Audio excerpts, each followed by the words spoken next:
Hey y'all, welcome back to Harmon Homestead. I'm out of the camera today, but I'm going to talk to you while I work. Pruning tomatoes 101.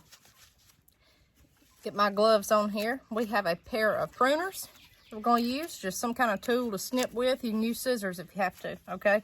Don't go out and get anything special. So, tomatoes, you will look up information and people will tell you, oh, you've got to prune them, you've got to do this, you've got to do that.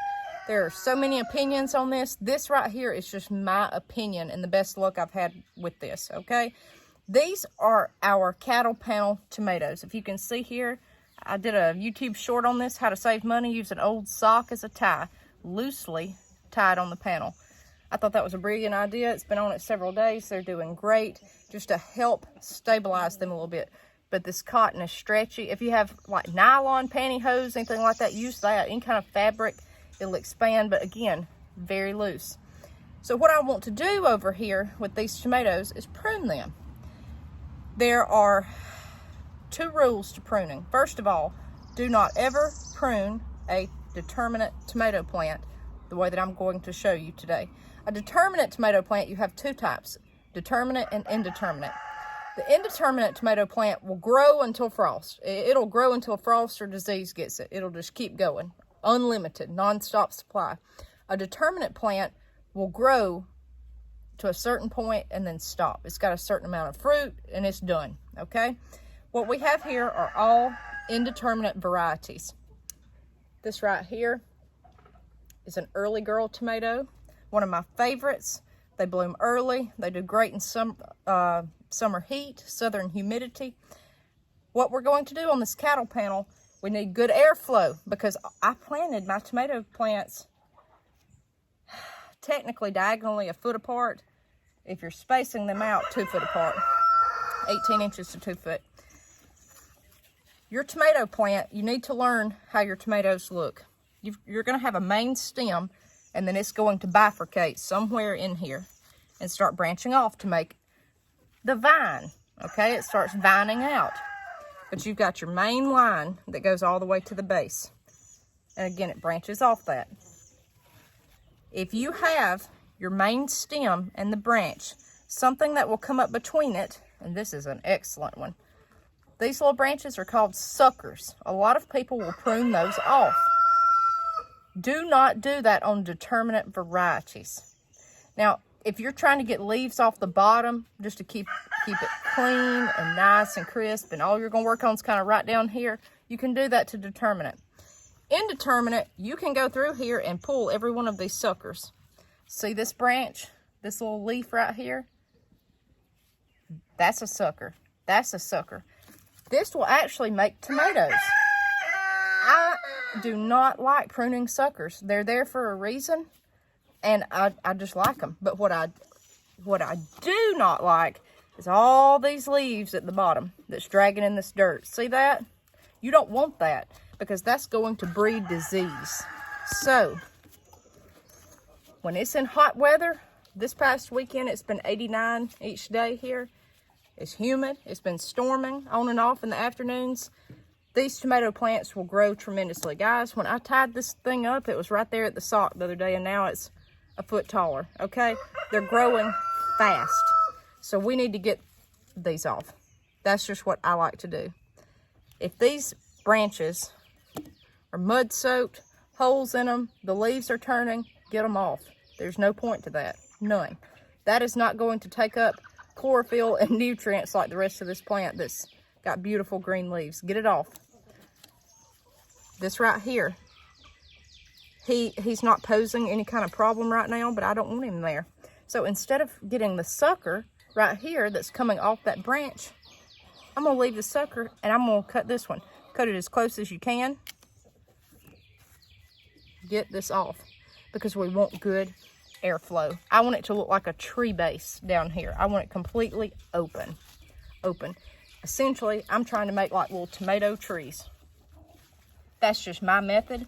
It's worked beautifully so far, but if something looks diseased or like it's just not at its full potential anymore, I'm gonna cut it off.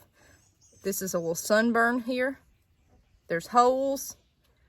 It goes. And I'm being more vigorous on the cattle panel tomatoes because we're going to need good airflow between all of these because they are so close. If your tomato plant gets to where you can't even tell what it's doing, where the fruit are, you need to prune it on up a little bit. And yes, you could cut the suckers, but I'm not going to cut that beautiful sucker and leave that diseased branch beside it. To me, there's just no point in that. Everything that I see on the internet says, get the suckers, but I just don't. I have my own method of doing this.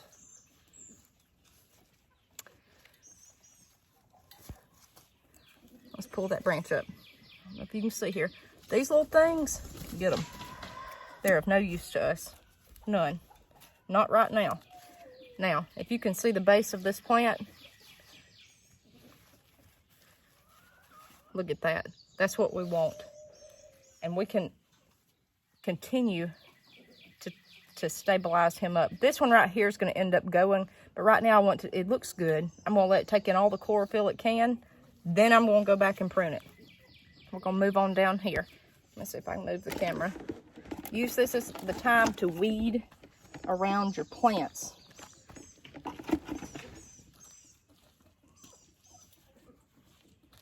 It's hot, guys. It is hot. Okay, can you see me? Okay, you can see the base. This plant right here is, and I'm telling you, y'all use your old canning lids. This is a beefsteak. He's done beautiful, beautiful. But there's some weeds, okay? Let's get those out. See this?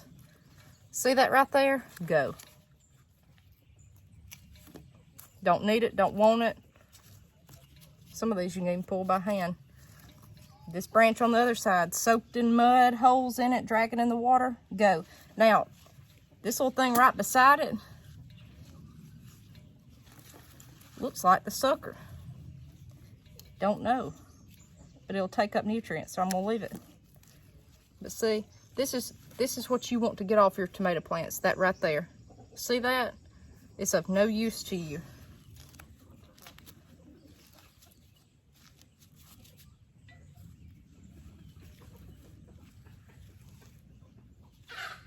If you see yellow spots on your tomato, cut them off.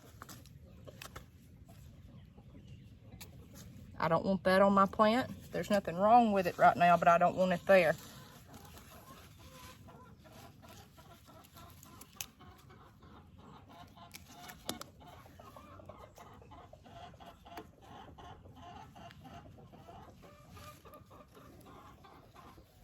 A lot of you will notice that your plants, the main stem will split in half and bifurcate. That's fine. Now this plant is just gorgeous. Like, I could not compliment this plant enough. This is a 4th of July tomato. Y'all, he's a beaut. He is beautiful. He's upright, looks good. Y'all, just this morning, I come out here and started pulling these through, and it's already grown that much. I mean, I'm not kidding. It's been 89 degrees here in Alabama this past weekend. It's 89 today, and it's humid. These plants are loving this. The bottom looks mainly clear. Mainly, there's one branch here, and here's a perfect example of a sucker. Do you see? I don't know if you can in the camera. It's got blooms on it. That's why I leave the suckers, because this is going to produce fruit. May not be the best fruit ever, but it's going to produce. A lot of it is personal preference. This stem right here, it's just barely off the ground, but he's off the ground, so I'm gonna let him be. It takes in chlorophyll, it takes in nutrients. It's there for a reason.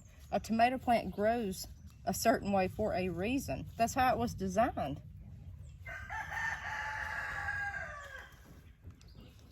But this limb over here I am gonna get, and I really don't even need to stake this plant. He's doing so beautifully. Just work with your plants. Now he is literally over the cage.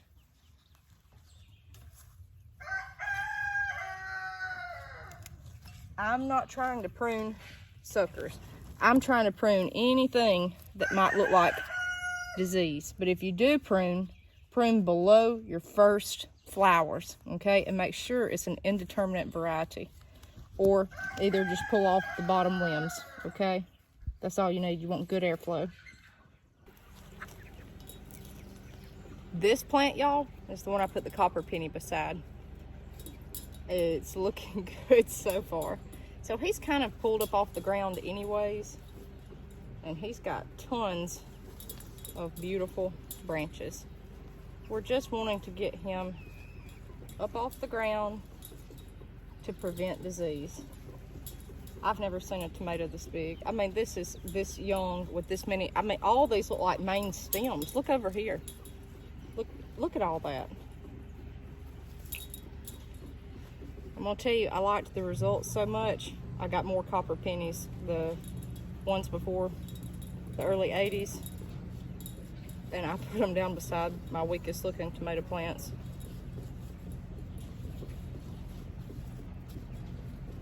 I was that impressed with this. It's supposed to be an antifungal, but I'm just liking the growth. I don't know what rhyme or reason is, don't know, but I'm mighty impressed so far. Okay, I see a few little branches in here I want to get.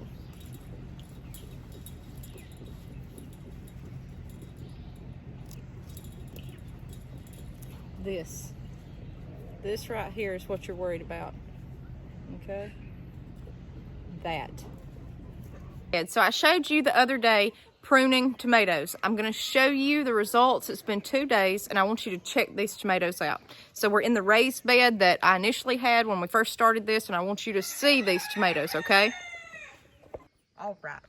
So I staked it up with the sock tie, okay? There's another limb that's on the ground. He's probably going to go. But do you see the very bottom of the tomato? He's off the ground. That's what I want. Otherwise, and you can see those little stems where I've cut limbs, but I'm leaving all the suckers. And he looks great, okay? I don't care about the stuff on the bottom. It can go. See here, this is a perfect example. I got him up off the ground, and it's already time to weed out around him. You have to be aggressive with this. I mean, really aggressive, guys. And every day you have to come out here and keep pulling these through your squares if you're using concrete reinforcement wire or your cage, whatever it may be. These look beautiful. And I hear thunder. We're fixing to get inside. Look at this one. Just clear as it can be around the bottom. Keep the leaves up off the bottom. Now I see 2 more I'm going to have to get right there. That's what I'm pruning. I'm pruning anything that may look diseased, but otherwise we're letting him go. He's rocking and rolling.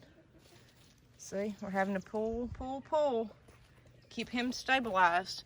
Here's another one. Clear. Clear around the bottom. All the way up. And that's it, guys. That's all we do to prune the tomatoes. Keep the bottoms clear. Keep the bottoms off the ground. This one, I'm gonna have to come back and work at, because now he's on the ground. You're gonna have to do this continuously as this plant grows. Now he is actually up off the ground in there. See that? And the stem bifurcates way back there. Got blooms everywhere. This is my jelly bean tomato. Look at all that light green. You want it to turn deep green when you put it outside and then get that light green growth. That's what works for me. This one, red cherry tomato. He's off the ground. I've pruned him, tied him up with a sock. Let's look at the cattle panels here. Look at my bush beans. Squash, zucchini, bush beans, and y'all, that compost bed, I'm telling you, that's the way to go. Peppers. I thinned out my okra. I've got a whole row of Clemson spineless. I have to pull this leaf up to show you. See the base of that plant? Beautiful. He's tied up here. There's another one. The base is fine. Leaves look good. They're off the ground. Off the ground. And just tie them on up the cattle panel.